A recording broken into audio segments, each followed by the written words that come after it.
to Conquering Mount Scrapmore with Brenda. I'm Brenda, and we're here today with another fun traditional little block that I'm calling Blossoms. Now, this has been around for quite a while, but you can play with colors and have a great deal of fun with it. Now, there are templates for you to make in the show notes below, and you're going to find those templates right there. Now, they're easy to make. It's kind of like a kite block, right, with the sides. It's not hard to sew at all, right? So now, the other thing you're going to find in the show notes is our shout out. Our shout out today is Joe Kramer from Stitch and Sew with Joe's Country Junction. And she's off on an amazing quilting adventure that she would love to share with you. So if you like what you see over there, please tell her that Brenda from Conquering Mount Scrapmore sent you, and click on her subscribe list. The other thing you're going to find in our show notes is, of course, our Facebook group, which is growing rapidly. We're, sharing pictures and community chats about all sorts of different topics. We're also talking about we have a virtual sewing room still that we're making lots of use of. And it's a great place to put in suggestions of what you want to see on content as well. Or private message me and ask, I would really like to see this block done, or something, something of that nature. I'm always open to suggestions of what you want to see. I'm good with viewer requests. The other thing you're going to find there is the Zoom sew dates. Now, it's only from now until the May sew date, because we've made those decisions already. But I mean, we will be adding more sew dates as we go along. We had a lot of fun with those sew dates. There's people from all over that show up, and it's just a wonderful way to spend a day in your sewing room, and having fun with people that you are getting to know. And it starts at 9 a.m. to 5 p.m. Mountain Standard Time, because I'm either in Alberta or Arizona. Now, the last thing, share, like, and subscribe. Share, like, and subscribe with your friends, and let them know that we are here. And when you click the thumbs up and you put a comment in, that helps drive our analytics, and it helps us be more shared with other YouTube people and search engines. The other thing is, I'm still talking to Quilt Gills for free, and I have a PowerPoint presentation, and I do a Zoom, over Zoom. I don't travel. I don't have a trunk show with, 300 pounds of quilts that I can lug around. And I'm not doing that. I've given all my quilts away to friends, family, and charities, so they're gone. But I have lots of pictures. So if your guild is interested in contacting me, they can contact me through the Facebook group or through email. Okay, so come on in. Let's get to this fun sewing. I'm calling it Blossom. Okay, so here is the Blossom templates that I use. Now, for this template here, I use my Tri-Rex ruler, right, to cut my templates, because I have this. But if you don't have this, you could use other things to make your template. Now, what I did is I lined up two pieces on top of each other, this dark pink, and then I, put it down. And then I brought my ruler up to it. So I never had the ruler, it wasn't cutting the template. I wasn't cutting with the template anywhere near it, because you will start to shave off stuff, right? So you don't want to be doing that when you're working with your templates. Whether they be paper or plastic, you don't want to be doing it. So this is how you lay the block out. Now, all of these squares are going to be snowballed on this paler pink, right? Because I wanted a fun pink block. Now, I am pretty good with doing, the whole, draw the line or whatever if you have to. These are, I don't have to draw the line when I'm doing them. So, I mean, because it's such a small area. This is a 4.5-inch block with a 2-inch square. Now, you can change this to make it 2.5, but then you have a point where I wanted a curve. I wanted a curve look to this block. So I figured, okay, let's do that instead. So let's see. My foot pedal has ran away again. Oh, okay. Goes, no, I don't want to. So you just put two down. And because they don't touch or overlap, right, you put the second one down and pull just gently on your thread. Line it up. Be careful. And you want to stick more to this side, down that imaginary line. If you need to draw the line from corner to corner, stick on this side of the line, not the other side. Okay, so then we just take the next one. Believe it or not, I ironed the stuff and it just wrinkled and wrinkled and wrinkled some more. Okay, so it's pretty solid though. It's a lovely pink. Yeah, I'll get that off. There we go. And I'll put the next one down. Yeah. And sometimes you just have to crank your wheel forward towards you a little bit and it will loosen up the thread so that you can clip it. These flip and stitch are so nice to work with. They're so nice to work with this way. Okay. There. Okay. And the one goes on, gently tug, and the other goes on. Yeah. Now, before you do any cutting of the excess triangle off, you have to check them because they're flip and stitch. You always check, make sure you got good coverage. So this might be, I'm not sure if this, I would consider this the hardest part of the block or whether it's this, but it'll work. It'll work. There.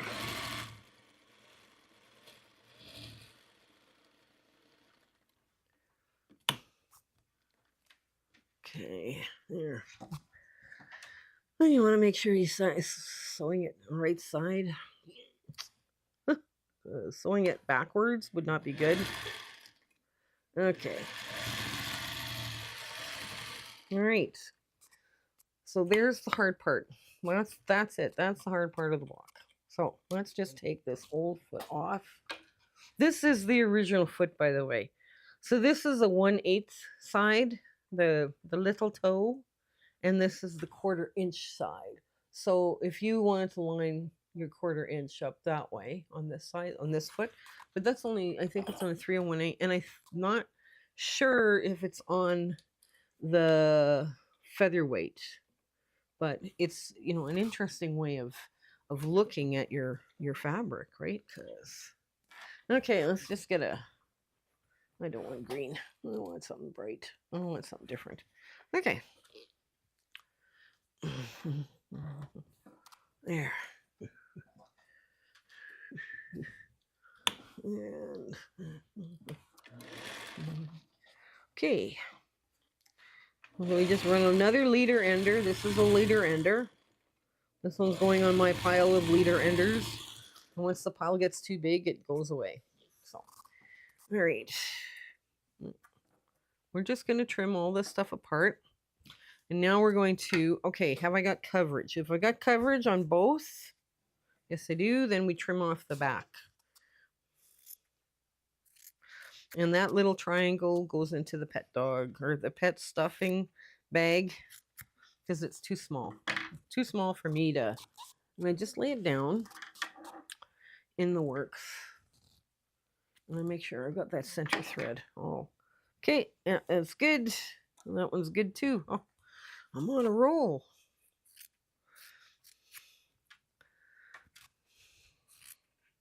Okay, there.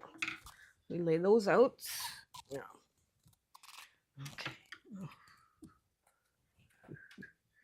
Okay, here.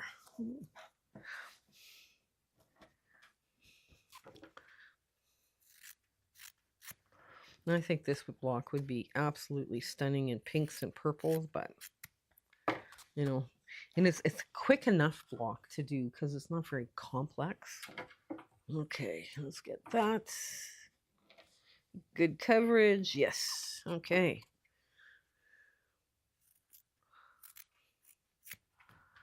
Now, you can see here what happens is I will end up with a shape that's more rounded, like a petal, right? Because I've got, it doesn't come to a peak. It'll be a more rounded petal when you start sewing them. Okay, the next subunit we're going to work on is these. Now, you just want to needle match. That means you're only putting this up 1/4 inch higher and it needle matches at 1/4 of an inch, right? So you just go all the way down. There. I don't have my, oh, wrong side. Wrong side. I didn't bring my kite template.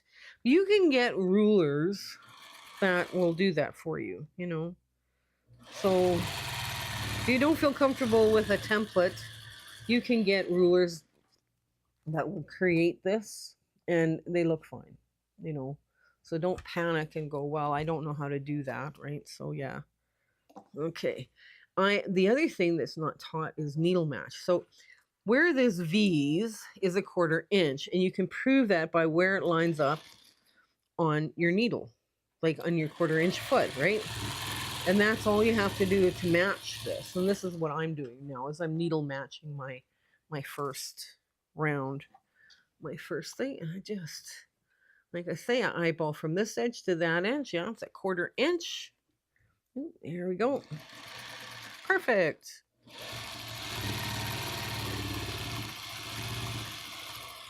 So what's going to happen with this, when you flip this over, right? This will create a straight line, right? So now, okay, you do the same with the other side. Okay, you can do the other side. And now you just line it up, and now you can either flip it over so the pinkish on the top, and there you go. This is not a hard block. And I know some of you are going, it's not a hard block for you, but it basically, this is all it is you take it and you flip it, right? Now again, you line it up from this edge. You're looking, is that a 1/4 of an inch where that needle is going to match in there? And if not, you pull it out and you reorganize it so it makes a perfect line in your sewing. Okay. And they used to teach that needle match all the time. And I don't know, maybe they use it a different wording now for it or something, but you never hear about it. But it's the way it was the way I was taught. I don't know. Maybe I'm too old. Maybe I'm really old. I don't know. Okay. Here we go again. And now the last one. You just finger press this over very gently. Very gently. Okay, last piece. And now they cut one reverse. You put two, either the wrong sides together, two pieces, two layers, wrong sides together or good sides together, and then you get your cut one and cut one reverse all at the same time. So nice. So nice when you remember to do that. Okay, so here we are. Let me just get all 4 of them off. I'll just run another leader ender through. Yeah. I got some very bright stuff in here. Oh, and I got a Christmas print to boot. Oh well. It's not much of a Christmas print. There. It's okay to put a little bit of Christmas prints in your fabric. They just don't want it overwhelming your quilt. There. Now. Okay, so we just finger press these and we put them back. Just push them back out of the way. There. Now, I'm going to get you guys to thank me now, because you're going to see this in a heartbeat. Because this flip and stitch is not 2.5. These 2 points do not match up. So what's going to happen is this petal is going to look up a little bit further than the pointy part of the petal of the flower, right? So that's going to make your assembly of the block easier, right? And I did that on purpose so you don't have to sit there and try to match up points. Plus you get a rounder shape. So we're ready now to put this all together. So let's just web it together and we get our lines out. Here we go.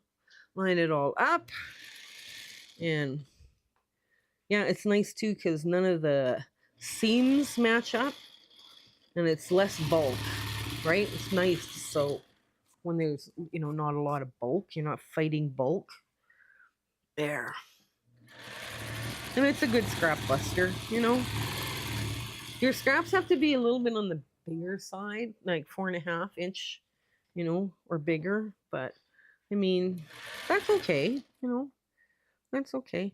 I pulled the centerpiece out of my stack of, the 5 inch, what they call, what is it? No, not layer cakes, or they're 5 inch squares, and it's just, yeah, they're not 5 inch squares. It's horrible trying to match those up, and I have a hard time with them. So I cut off all the salvage, not salvage, but the pinked edges. It's yeah, pinked edges. Yeah.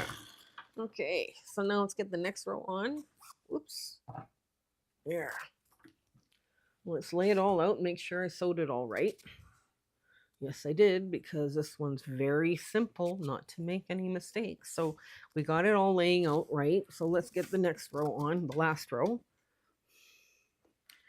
And you do the same thing when you're putting quilt blocks together too, right? That's also going to help you with your quilt block assembling. You can web them together.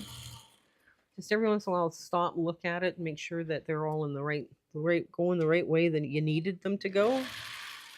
So yeah, there we go. And last block goes on. There we go.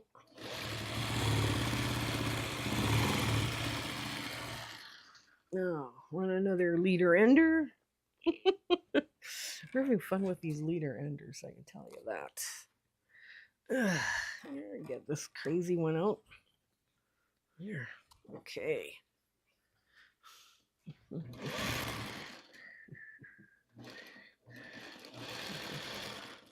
Some of these.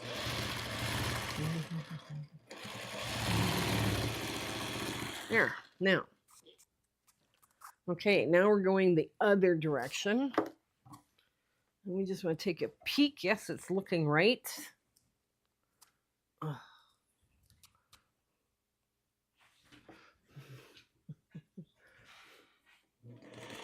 You could do a stack of these in a heartbeat, because you would do all of your snowballed or flip and stitch ones first.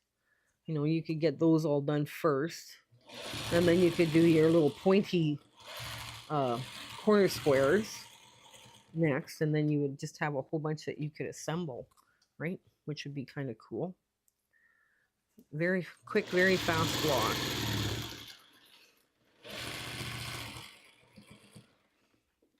I decided to go with a yellow center because that one is more realistic. And I have lots of yellow and pink. I'm like, oh my. Yes, I have lots of yellow and lots of pink. And particularly that print. So that's kind of okay. So I guess I'll be using that a lot in the next little bit. But that's okay. That's okay. We get lots of things done. Hopefully we get lots of things done we're down here in Arizona. I brought my hand quilting, and when I was working on it a little bit every night, and now I stopped. So I got to get back in the habit of doing that again. Oh, well. And the parts I'm working on are the brown colors. So it's like, ugh. Anyways, enough whining here. Let's get the last row done. Okay, there. Now, okay, this goes out. Okay. Well, there we go. Get all that lined up. Perfect. And I got a nice nest coming there, and a nice nest here. Oh, wrong way. Wrong way. Yeah. There.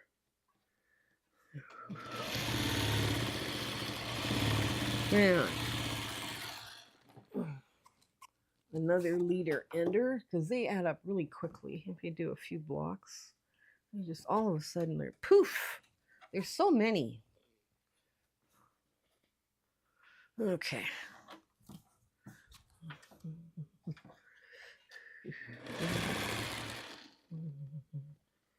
There.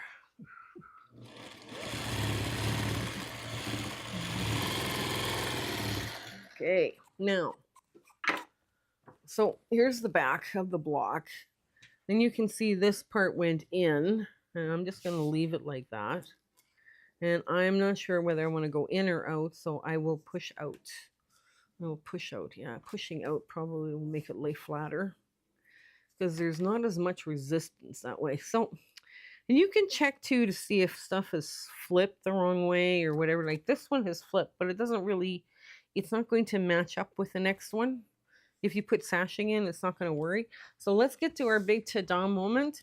And here, I'll show you just one quick little, this is what I mean by matching your seams right there. And you got the perfect little X going on. Okay, let's get the ta-da moment. So here's our blossom block. I ironed this pink, pale pink fabric again, and it's still wrinkled. But I mean, that's fabric, it'll quilt out. So what do you think of this one? It came together easily enough.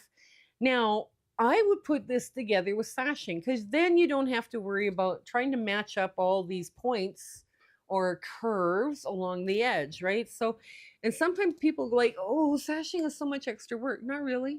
If it's preventing you, or you don't have to sit there and try and match up all this stuff, it's perfect. So you could play with this, do very scrappy, have all, different colors of pinks or purples or blues or whatever, struck your fancy to make these flowers. And I think, it's a quite striking, very colorful quilt. So I do hope you give this one a try. It was lots of fun to put together for you. And until we meet again, I hope you have an absolutely glorious week ahead and everything's going your way in your sewing room and in your life, okay? Take care. Until then, bye. My husband and I would love to thank you for watching our videos and being part of our Facebook group and coming to our Zoom meetings. It's been so much fun on this little adventure that we've been on YouTube. I just want to we are doing Zoom sew dates still coming up and those dates are going to be listed in the show notes of this video for the next year. We're making that commitment to you, and we're having a lot of fun with those Zoom sew dates. So please, feel free to come in. Even if you're not a quilter and you just want to come and do some crocheting or knitting or whatever, yeah, come on down. We're good. The other thing is I still am doing speaking engagements for the quilt gals just to help them out to get back on their feet. I am doing only Zoom meetings, and I have a PowerPoint presentation that talks about all the free patterns that we have put out and will be putting out to the world. So they're more than welcome to take any of my patterns and use them for their charity quilts, right? So that's kind of important that they know that we're there. So if you are part of a guild, let your programs person know that we're speaking for free over Zoom only. We're not doing any traveling or anything like that. The other thing that I want to let you know is that we do in our Facebook group, everybody's sharing pictures and having fun and asking questions, and it's a hoot. And we do still have the room feature in Facebook that we can go sew within. My admin person, Kathy, was able to set that up. It's no longer called Brenda's room, it's called Kathy's room, but we got a room. We do have a room working, so we're all happy with that. So if you get the opportunity to come join us on Facebook, that's great. We'd love to have you. So until we meet again, I hope you have you and your family have an absolutely amazing weeks ahead, okay? You take care. All right, bye.